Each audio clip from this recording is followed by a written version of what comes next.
जो छात्र पत्रकारिता में उज्जवल भविष्य बनाना चाहते हैं वो हमेशा ही भारतीय जनसंचार संस्थान में प्रवेश लेने के लिए आतुर रहते हैं। तो उन सभी छात्रों के लिए एक खुशखबरी है कि आईएमसी ने अपना प्रवेश परीक्षा का नोटिस जारी कर दिया है और इस वर्ष भी प्रवेश परीक्षा कराने का जिम्मा आईएमसी ने एनटीए को सौंपा है।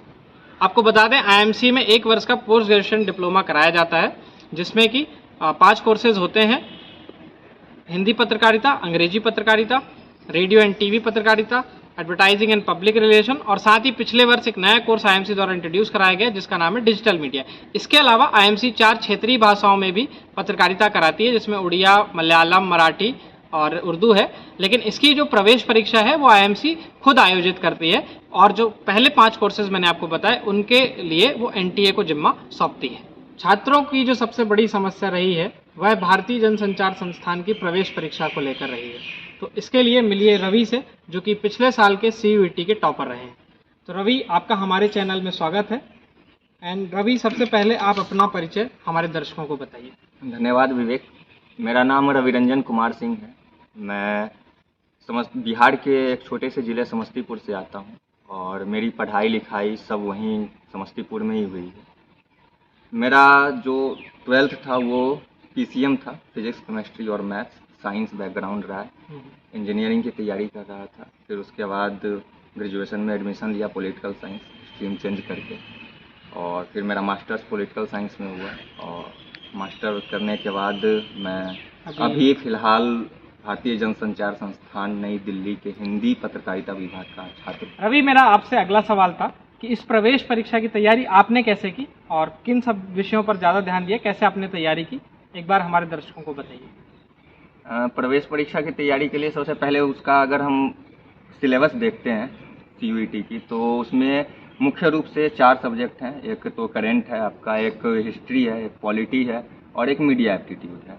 तो ये चारों सब्जेक्ट का जो बैलेंस तैयारी है उसके लिए आपको तो पढ़ना पड़ेगा।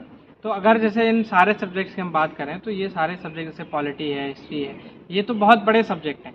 तो इतने कम दिनों में उनकी जब हम तैयारी शुरू करेंगे तो किन विषयों पर ध्यान देने की ज़रूरत है? अगर आप ये उसको जैसे आपने तैयारी की तो आपके हिसाब से। हिस्ट्री में मॉडर्न हिस्ट्री पढ़नी है, पॉलिटी में वही फंडामेंटल राइट्स है, फंडामेंटल ड्यूटीज़ है, जो आपका संवैधानिक अधिकार है वो तो आपको जानना ही है क्योंकि आप मीडिया के फील्ड में आ रहे हैं। और करेंट अफेयर्स की बात है तो आप पत्रकारिता संस्थान में दाखिला लेने के लिए आ रहे हैं तो आपको अखबार तो पढ़नी ही पड़ती है, कम से कम 2 अखबार तो रोज़ पढ़नी है, एक इंग्लिश और एक हिंदी। तो उससे आपका करेंट हो जाता है आपका कवर।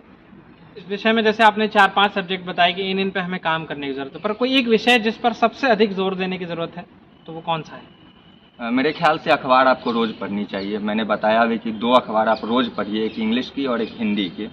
और इसका जो सिलेबस है सीयूईटी का वो लगभग 60% तो अखबार पढ़ने से कवर हो जाता है, क्योंकि करंट आप वहाँ से देख रहे हैं, कुछ राजनीति की, इकोनॉमिक्स करंट बेस्ड पूछता है तो वहाँ से आप वो देख रहे हैं, फिर देश दुनिया की खबरें देख रहे हैं, तो लगभग आपका 60% तैयारी आप अखबार से कर सकते हैं। अखबार इसमें एक बहुत बड़ा जो और सबसे बड़ी बात है कि आप जर्नलिस्ट बनने आ रहे हैं ना, जी, तो आपको तो अखबार पढ़ना ही है, रोज़ पढ़ना है। तो अखबार एक सबसे इम्पोर्टेंट विषय है जो बच्चों को पढ़ना चाहिए, अखबार पर सबसे अधिक जोर होना चाहिए। प्रवेश परीक्षा देते समय, क्योंकि प्रवेश परीक्षा देना भी एक बड़ा काम है, तो जब उस समय जब बच्चा प्रवेश परीक्षा दे रहा हो उस वक्त उसे किन बातों का ध्यान रखना चाहिए?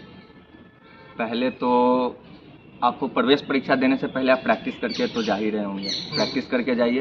टाइम मैनेजमेंट बहुत ज़रूरी है एमसीक्यू एग्ज़ाम के लिए, ऑनलाइन अगर है तो, क्योंकि बहुत पिछले साल के मेरे बहुत से मित्र थे जो पूरा क्वेश्चन भी नहीं पढ़ पाए थे, मतलब उनके कुछ क्वेश्चन छूट गए, वो टाइम मैनेज नहीं कर पाए। कितने देर का ये एग्ज़ाम होता है आपने जो दिया? 100 क्वेश्चन आते हैं और 2 घंटे का एग्ज़ाम होता है।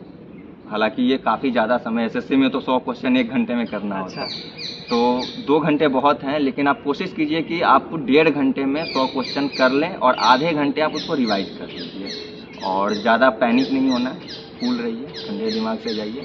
और देखते हैं बहुत सारे छात्र होते हैं, जैसे आपने भी बताया कि आप पॉलिटिकल साइंस बैकग्राउंड से आते हैं और अभी आप आईएमसी में पढ़ रहे हैं, तो ऐसे बहुत सारे छात्र होते हैं जो अलग अलग फील्ड से आते हैं और उसके बाद पत्रकारिता में आकर के एडमिशन लेना चाहते हैं और आईएमसी से पढ़ाई करना चाहते हैं। तो उनके मन में सवाल होता है कि क्या हम पत्रकारिता आईएमसी में पढ़ पाएंगे, कैसा हमारा सफ़र होगा। तो लगभग आपका 1 सेमेस्टर खत्म हो चुका है, 1 सेमेस्टर आप पूरा कर चुके हैं, तो 1 सेमेस्टर में आपका अनुभव कैसा रहा है आईएमसी के अंदर? विवेक, पहली बात तो ये कि कोई फ़र्क नहीं पड़ता आप कौन से बैकग्राउंड से आए हैं।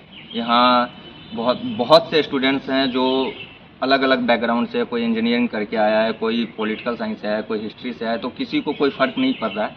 और पत्रकारिता अपने आप में हर सब्जेक्ट को समेटे हुए है।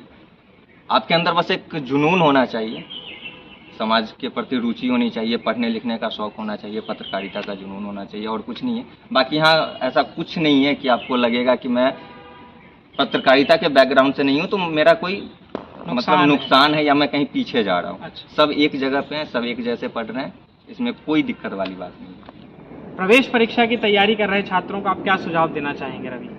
मेरा सुझाव ये है कि खुद पे यकीन रखें, सबसे पहले घबराएं नहीं, खुद से ईमानदार रहें, पढ़ें, अपना दिमाग खोल के रखें, और ज़्यादा टफ नहीं है, बहुत आसान है एग्ज़ाम, एकदम कूल होके जाइए, एग्ज़ाम दीजिए। बस ये है कि खुद से ईमानदार रहिए। रवि से बातचीत की सारी बातचीत का अगर मैं सार निकालूं तो उसको अगर हम बहुत आसान बातों में समझें तो कुछ यूं हो सकता है कि आपको सबसे ज़्यादा अधिक जो जोर देना है वो अखबार को पढ़ने में देना है, और साथ ही सभी अन्य विषयों पर भी आपको थोड़ी थोड़ी समझ होनी चाहिए, राजनीतिक समझ होनी चाहिए, थोड़ा इतिहास का ज्ञान होना चाहिए, और उससे आप इस प्रवेश परीक्षा को पार कर सकते हैं। पर इन सभी बातों में सबसे ज़्यादा ध्यान देने योग्य जो रवि ने हमें बताया कि आपको अपने आप से ईमानदार रहना है। तो ईमानदारी से तैयारी करिए, मेहनत करिए, और हमें पूरा भरोसा है कि आपका एग्ज़ाम पार हो जाएगा। धन्यवाद।